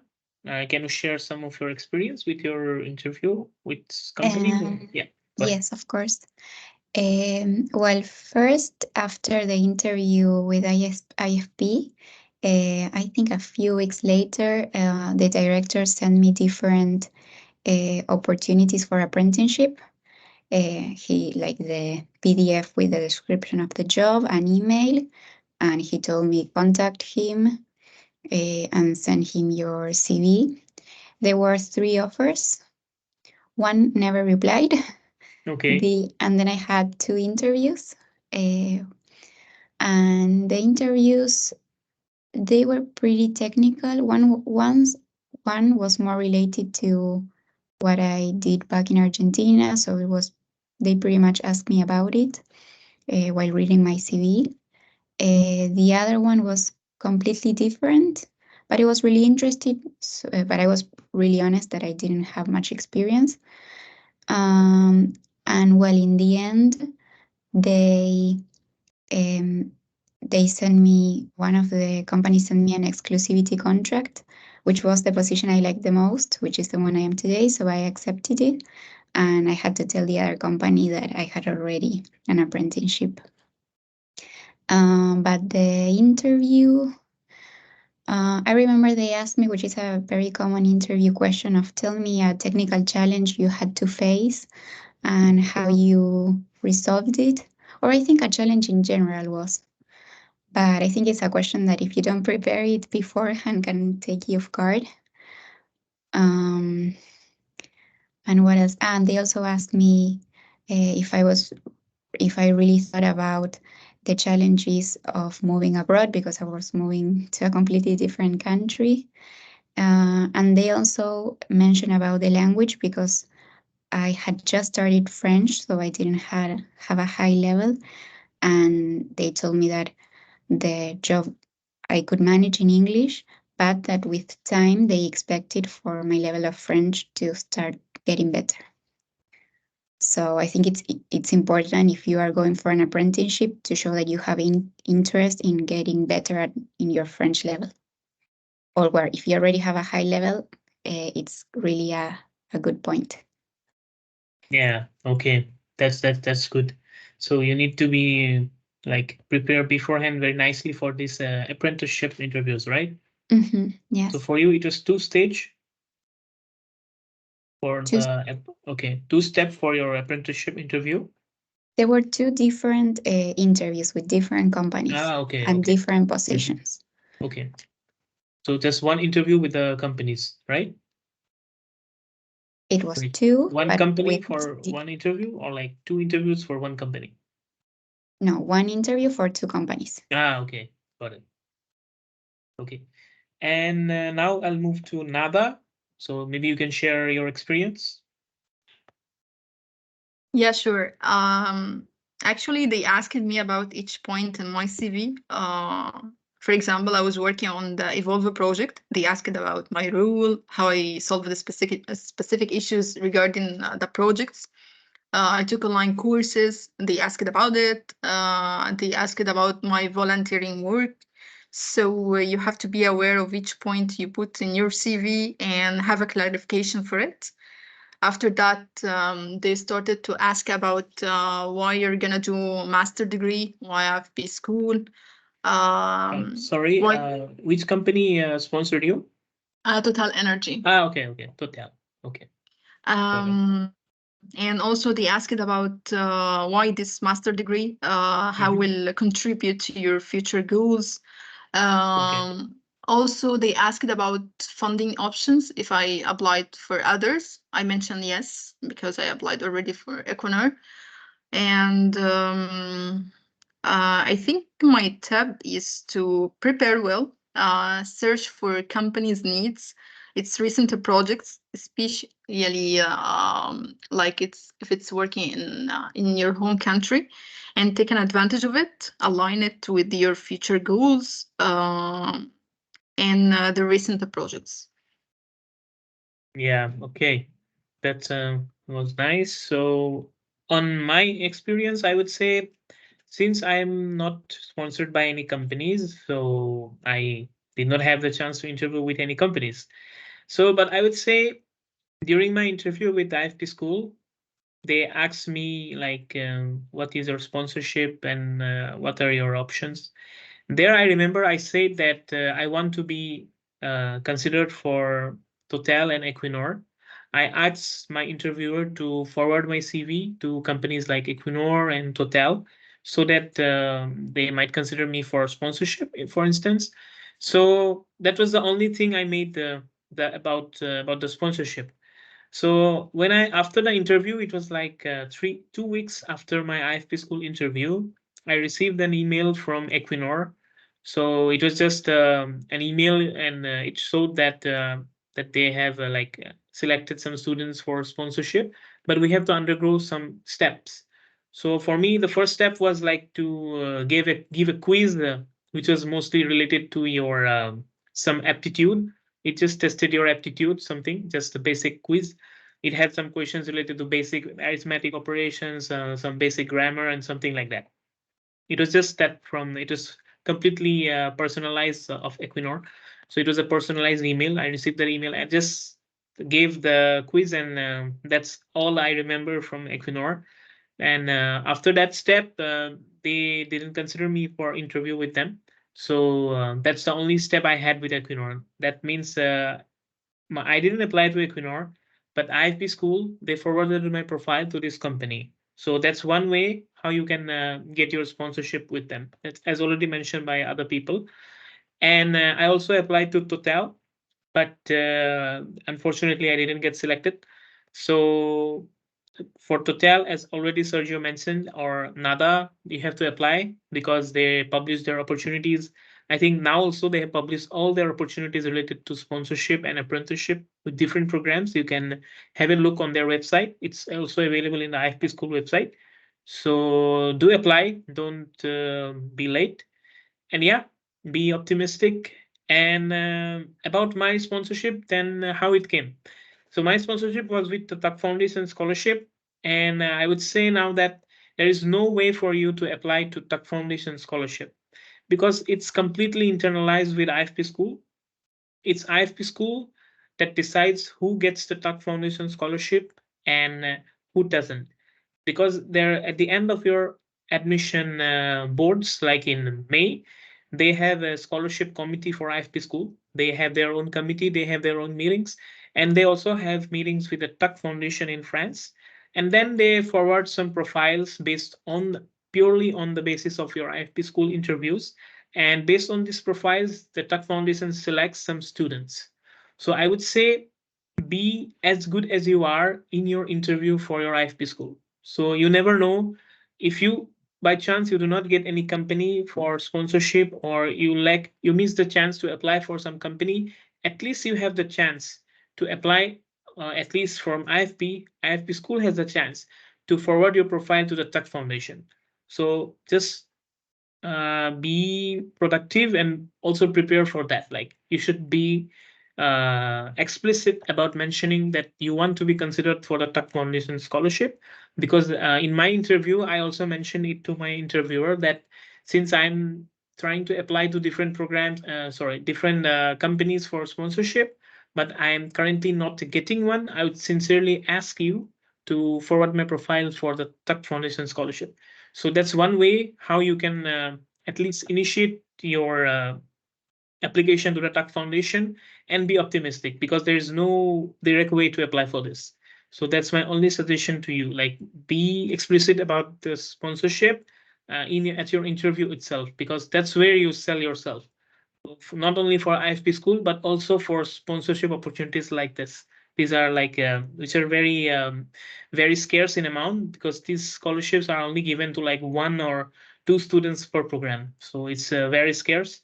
So I would say that be more precise in your interview itself about your sponsorship, so that they might consider you for the Tuck Foundation scholarship if they find you the right fit on their program.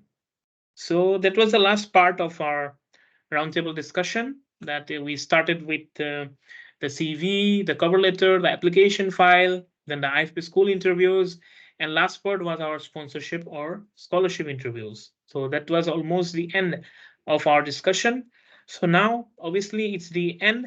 So now we will ask our participants, the students, aspirants that are aiming for IFP School. If you have any questions for us, now is the time for you to ask us so that we can answer you from our experience, or at least we will try to answer your queries. So now the Q&A session is open and we will take back your questions. Okay, let me see.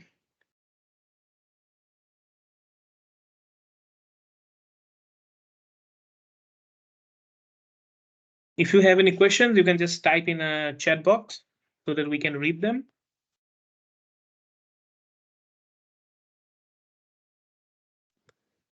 I saw that there are questions in the chat, and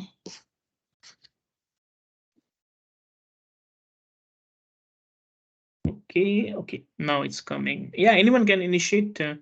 My concern is wait.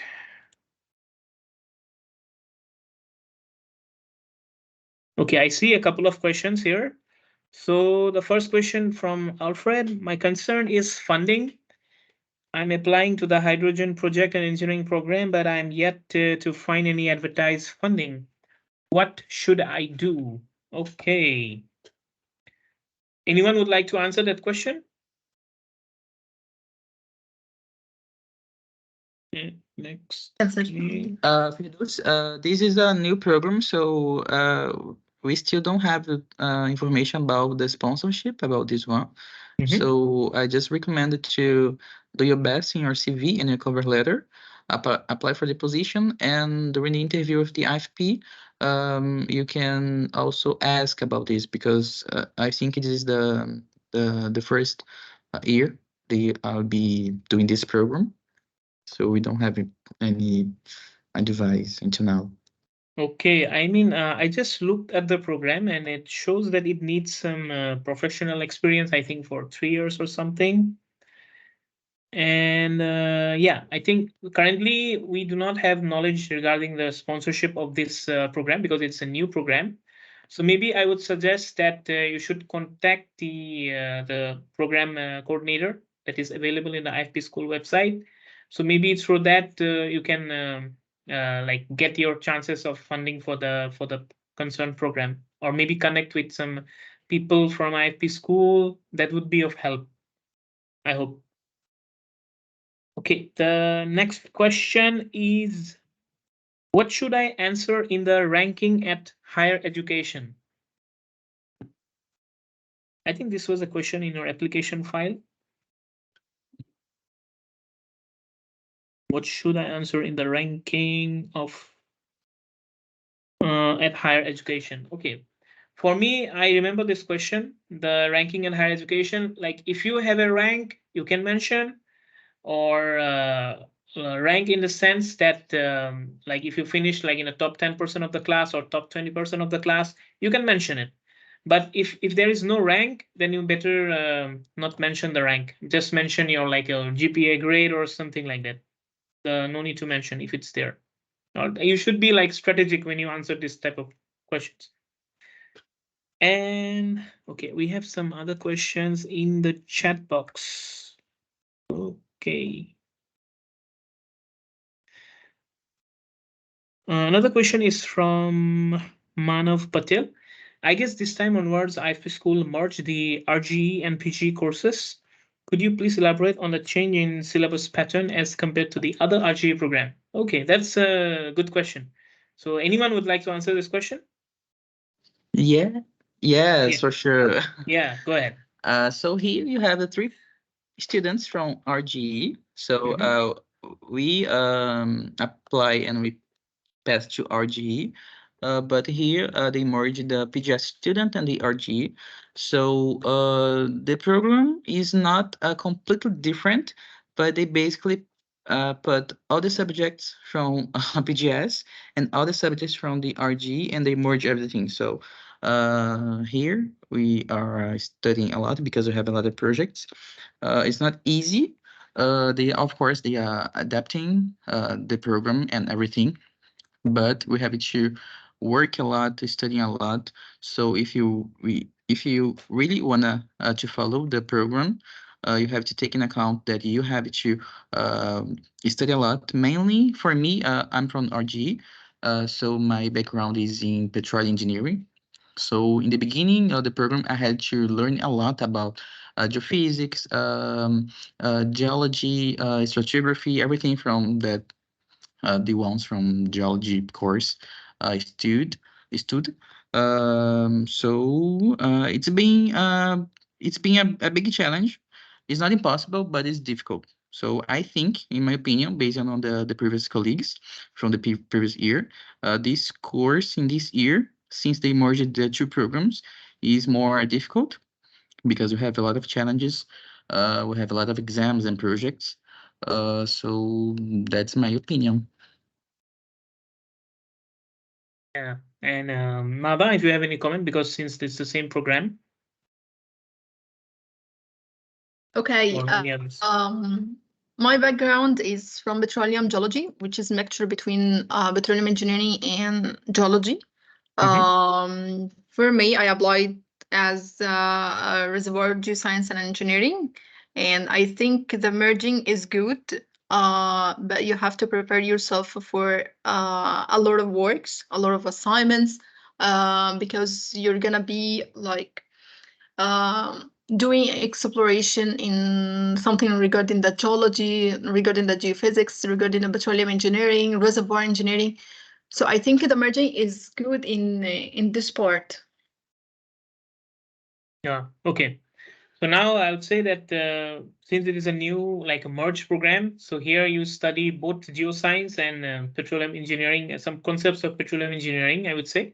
So be ready to like study some geoscience concepts here. For instance, in your basin analysis, then some reservoir geology. So these kind of subjects are somewhat more in this course, at least at the beginning of part. While at the later part of the course, you can see the syllabus, it's more into some reservoir engineering. We have reserve estimation, then we have some a topic-specific option. You can have option to select some topic-specific options. Like for instance, there are 4 options. Like first, we had these regional assessment of resources, subsurface resources. Then we had the underground gas storage, and we had another one called do you remember, Sergio? Geothermal energy, yeah. Another was geothermal, and the last one was field monitoring and management. So these are new this year. So that's what is new here. So here you will also not only study geoscience, but also some reservoir engineering. So they are connected. Okay. So, okay. The next question is what is the difference between apprenticeship and a normal scholarship? So anyone can answer that? Anyone would be interested? I think they are similar, but at the same time, the requirements are different. So you should check the requirements. I think that for apprenticeship, you need to have an European nationality. Okay. And be under 29 years old, I think. There is like an age requirement. Then it has this alternating that you go to school, then go back to work, then you go back to school again. I think sponsoring is half and half. Okay. And yeah, and the key difference is between the time for apprenticeship. Generally, I think it's also this similar for some programs. So if you are in apprenticeship, some programs have like it is 19 months, and a normal scholarship is just a 16 months program, because apprenticeship is what you have a pact with a company. So you do that. You act as an apprentice with the company that is sponsoring you. Whereas in the sponsorship or the scholarship is just that you're just doing an internship with a company that is sponsoring you. So that's the like a key difference between an apprentice and an intern. And what should I focus on in my cover letter to the company to have a chance of getting a sponsorship? Okay, so anyone has a say on this?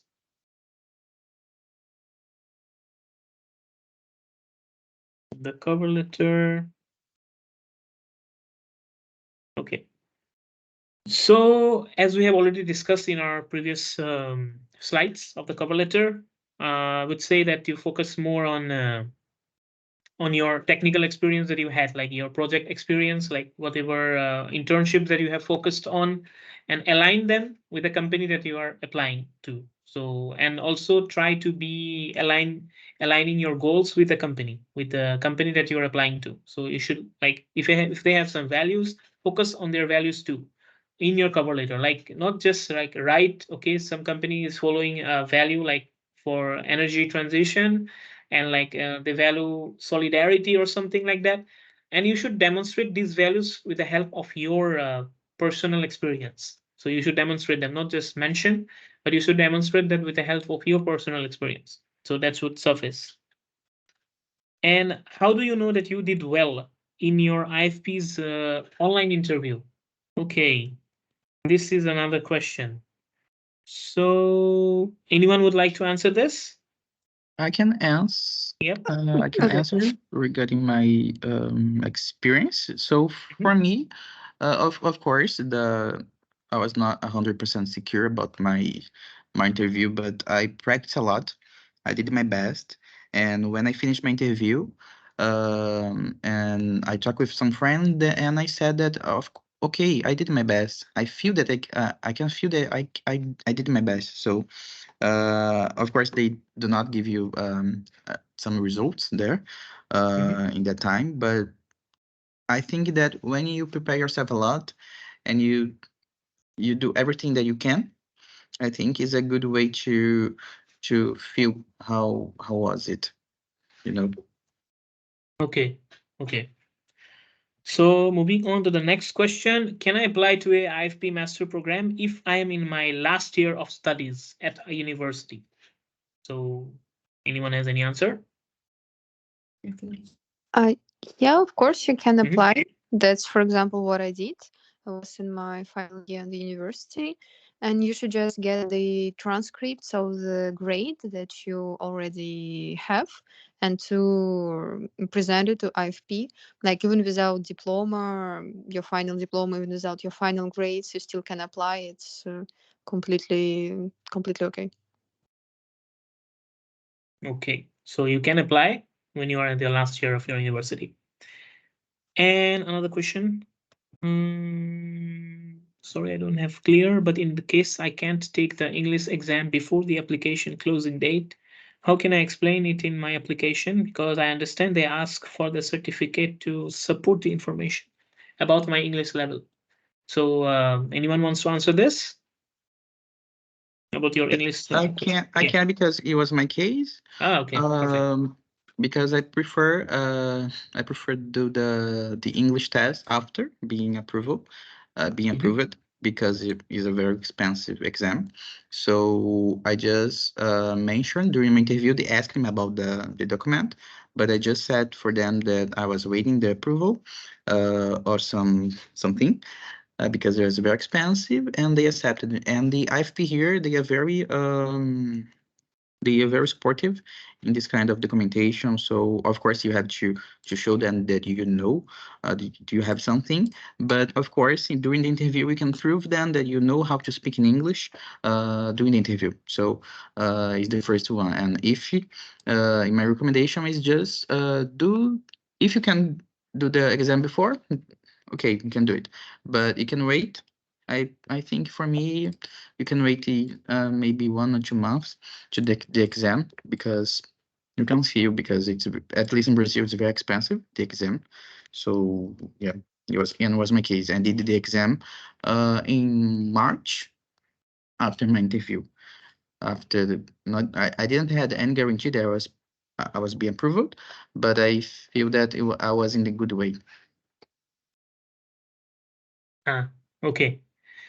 So another question is on to submit my CV, it has to be written in English, French. Should I use a photo to my CV? Okay, another question. So anyone would be interested to answer this? I think that if the program is in English, you should definitely write your CV in English. But if it's on French, of course, you should do it in French. And to put a picture of you, well, it depends. There are no restrictions, I think, in France about pictures and CV. Like, of course, you can put it if you want, but if you don't want, you can do not do this. Like, there are no specific like criteria. Like, I know that in some other countries, they mention that it's appropriate or not, but in France, like, you can do whatever you want. Okay. Next question is, I'll apply to IELTS in 17th of February. Is it still enough time for trying IFP for this year? I think this was answered by Sergio. I think you are definitely enough time to IFP, because that was already explained by Sergio, but it's like you can apply, you can give the exam later when you apply to IFP. It's not compulsory. Next question. What do you think is the most important selection criteria for the IFP school? Okay, that's a good question. So anyone would like to answer this?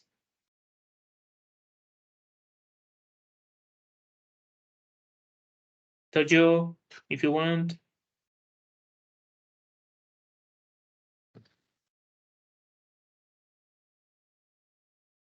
The most important criteria for applying to IFP school. It's complicated because we are students, we are not part of the board. But in my case, and taking account to my colleagues that is sitting here with me, I think he demonstrate that you were able to develop your career and to and have the mindset that you can go further. I think he's a mix of everything, but it's hard to answer this question because it's a lot of things together, mixed. Okay. Yeah. I mean, for me, it's like the most important criteria would be just be true to yourself. So when you are true to yourself, you describe your aims and be explicit of whatever you want. So and demonstrate it in the interview. So that's what that matters. Just prove everything you written on your cover letter, on your CV, and demonstrate it explicitly during the interview. And if they find you a right fit, they would definitely consider you. Okay, another question is from Alsusafulina. Thank you for the meeting. How many people wrote recommendation letters for you, and what was their background? Okay. So for this, I submitted like 3 recommendation letters, and for me, the recommendation letters were from my past university professors. So it was not a problem for me because I did some course projects with the past professors. So they wrote the recommendation letters for me. So, but for you, I would suggest that you can contact your previous companies where you did your internships, or even if you have done an academic internship with a company with any university, you can even ask for their recommendation. If you have done like spent sufficient time with them with your project, they can even give you a recommendation. So for IFP, they generally prefer like if you have like at least 2 recommendation letters, it's good for IFP and also for the board. So yeah, you can consider recommendation from your past university professors and your internship supervisors. That's all. That's what I would say. The next question, I have already completed a master's degree in a Brazilian institution, research oriented, and I'm interested in a master's program, industry oriented in IFP. Does my master's degree help with my application? I can answer Yeah, this go one ahead. because I asked this. Mhm. So no, it doesn't matter. Because, for example, in my class, in our classroom in Virtude Nada, there's a lot of people that do not have master. Actually, I think just 1 or 2, maybe they have, but they are older. But it doesn't matter because the main students here, they just finished the bachelor. So it's not, it does, this fact doesn't put you higher than the others because he and the FP, they are very equal.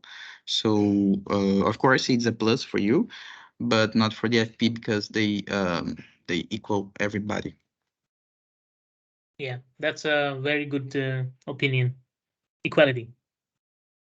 And the next question is when the interviews will start for petroleum engineering and project development program. Okay, so I think this time we had one speaker, but she has to leave because she has some problems. But I think generally the interviews start from December or from January onwards.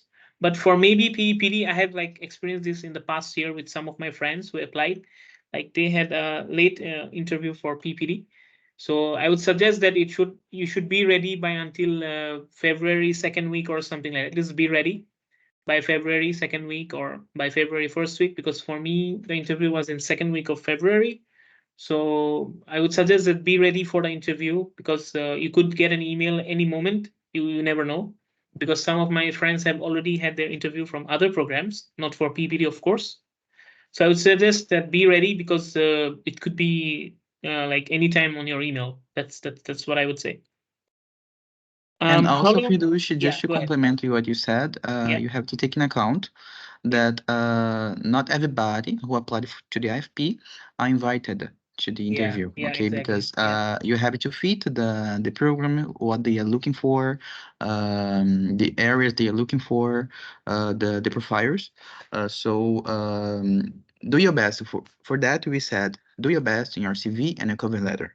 Because if you pass through these CV and cover letter screening, you can be in. and take into account, of course, your options, because I think you have to put 3 options of the programs. Because, for example, maybe I applied for RG, it was my first option, but all over my cover letter and my CV, I mentioned that I was very interested in RG, so I wasn't invited for PGS and PEPD program interviews. Okay, yeah, that's a good add-on. And the last question we have on this chat is how long does it take to be notified for interview with IFP after submitting your application? Mine was 4 months because I applied in 4 the first months, day. okay. I applied Okay. I applied in the first day of the application, so I Mhm. had to wait until February. On the February 1st, I received the email inviting me for the interview in the second week of February. So for me it was 4 months, but it depends. It depends if you're going to.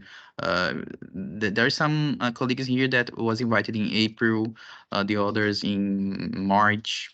I was the first one in my program. I was the first one to be interviewed, Mhm. but it depends. It depends. Okay, for me also it was like 3. Yeah, for me also it was like nearly 4.5 months. So, but I would say that if you apply early, you have the like chance that within 2 months or 3 months. But if you apply like late, I mean, you might say like if you apply late, like in February or maybe even March, you'll miss the chance for sponsorship. So there are very less like companies are available for the sponsorship apply very late. So I would suggest say now you are still in time. So just be prepared anytime that you can receive an email. That's what I can say. So I see no more questions on the chat. Okay, another one from Muhammad Ibrahim. Do we have to apply for sponsorship directly, or the IFP school will send the applications to companies? Okay. As we mentioned before, it depends. Yeah. For the total, we can, if you will apply for GDM, PGS, and RG, you can apply any other programs. But for Equinor, specifically for the Equinor, you cannot apply. Okay, you are invited to apply for the position by Equinor. Okay, after the interview with the IFP, just for the RG and PGS program. Okay, is an exception, but is something regarding between IFP and Equinor. Okay, and you cannot do anything. So yeah, that's it. Okay, so that's most part we have covered already. And I see no questions on the chat box. So maybe we have reached the end of today's discussion. And yeah. So we have nearly reached the conclusion of today's SPE Roundtable. So can anyone like have a group photo? Like we can turn on our cameras just to take a group photo. At the last.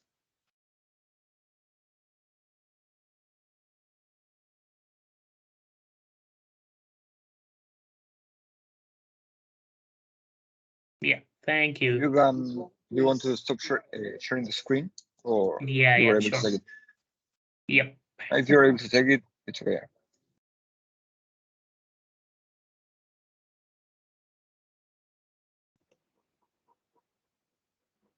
Thank you, everyone.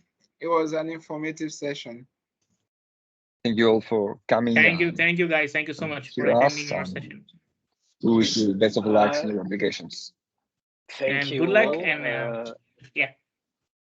And we wish I just wanted to, yeah, actually, I'm just at work right now, so yeah, okay. I couldn't catch up how to ask the questions, like if I want to ask a question, so I couldn't get in the chat. So can I just ask like a quick question? Maybe yeah, I don't know if you.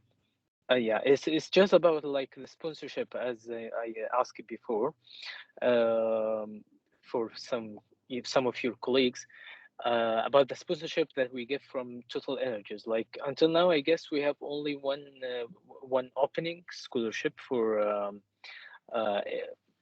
Total Energies. It's for the program Reservoir Geoscience and Petroleum Engineering. So I just wanted to ask, like, is this the only option that I had to take by applying to this only chance that I can use for the sponsorship, or I have another option like Equinor. I heard from the speakers, and thank you all for all the speakers. I heard that Equinor, I can't do like this. They just have to, if I am accepted to IFP, IFP will send my CV to Equinor and they will decide. Like, what about the other options? Is it the only way that I can apply for a sponsorship? Okay, I mean, you are interested in which program? Reservoir, geoscience, and engineering. Okay. So in this program, we have some colleagues, and maybe you can answer. So like what companies, Sojo? Sorry? I think for Total, Total just published on the LinkedIn and its website that there is application that you have to fill. I think it's only your CV, and after that, if you pass the screening of the CV, you will get an interview.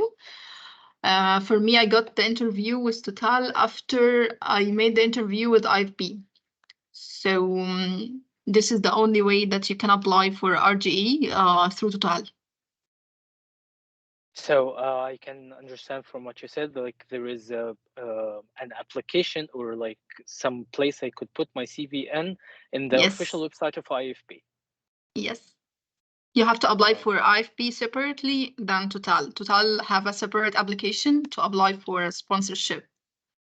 Yeah, actually, it's just open. There is one opening. It's like a job. It's saying like we need a reservoir engineer. It's like a job offer, but you have first to apply for IFP. So it's this one. What you mean? It's in the official website of Total Energies, not the official website of IFP. So I already applied to IFP like as a separate application, and for this opening job, which I found in the career, it seems like a normal job offer, but it says you have to be applied to IFP. So this is the only place I should go on, right? Yes. Yes, currently, like the two dominant companies that sponsors the PGS and RG are Total and Equinor. Like these are two dominant companies, but if you want to go for apprenticeship, then there are some other companies like the VICAT group. Then we had some companies, the Parenco. So they have like apprenticeship opportunities, but not the sponsorship. So yeah, so these are the like two companies, if you say, Total and Equinor, that dominantly sponsors the PGS and RG students. But in addition, you can have other organizations like the Tuck Foundation. Then you have your government scholarship. Then you have from for African students the PTDF. So you can have your own funding, government scholarships, or any organization you want. But the thing is, it has to be in agreement with IFP School. Like if you find a sponsorship, and if it is in agreement with IFP School, then also it should work. So it depends. Thank you. Thank you. Okay. Thank you so much. And so this is the end. So we'll be ending the meeting now. Thank you. If Thank you want to you. see more Bye-bye. questions, you can Thank contact you me. all. Thank you so much for joining. Good luck.